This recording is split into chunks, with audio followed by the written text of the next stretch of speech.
December 11th, 2013 was a bad day for law and love.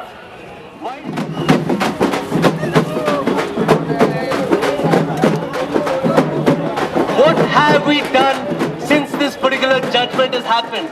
We have not stayed silent, we have not stayed quiet, we have raised our voice again and again.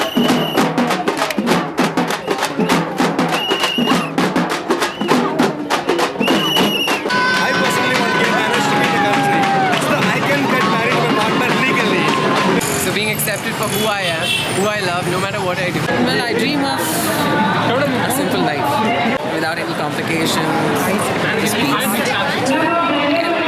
little drops of joy. A world where we don't have any inhibitions, we don't have to come out thinking like people will judge us or anything. Really unjudgmental way of living. That's what we dream of. My dream, I want to be famous one day and serve the society, because once I'm famous, everybody would know what we are asking for. Ending inequality of all kinds. And we don't have to fight for our rights. You know, my children, whenever I have them, don't have to come out and and come out and say that, you know what, my parents are gay or something like that. Rather than that, my children should be just saying that, you know what, I've got two fathers and you've got two mothers and you've got a mother and father. My dream of I would like to work in mainstream. I want to change the society. How much is possible from my side, I can change myself. First dream that I can think of is a country that respects us for who we are. You know, removing 377.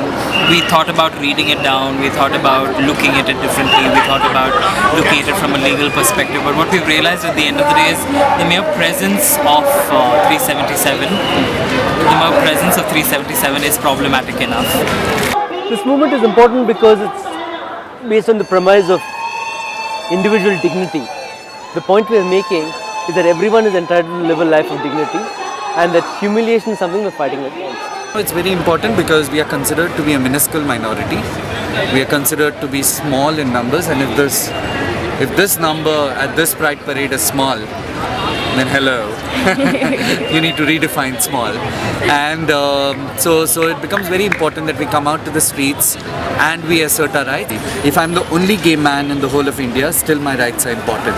If I'm the only Muslim man in the whole of India, my rights are important. If I'm the only transgender man or woman in India, my rights are important. So our demand before this government, before this parliament, is that this law needs to be repealed. The ball is not in the court of the Supreme Court now. The ball is in the courts of the street.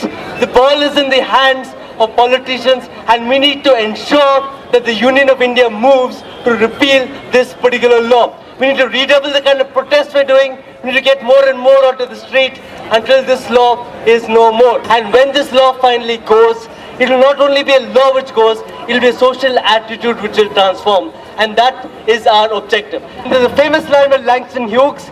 He says, what happens to a dream deferred? Does it dry up like a raisin in the sun? Does it run like stinking meat? Or does it explode? And my submission is, the fact that all of you are gathered today here means that this dream will explode and we will be free of this law.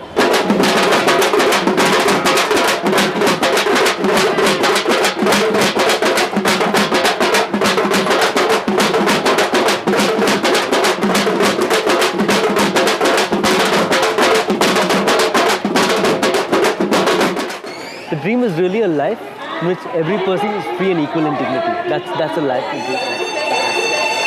It's a life to dream. Cool? Okay. Cool? Okay. Thank you.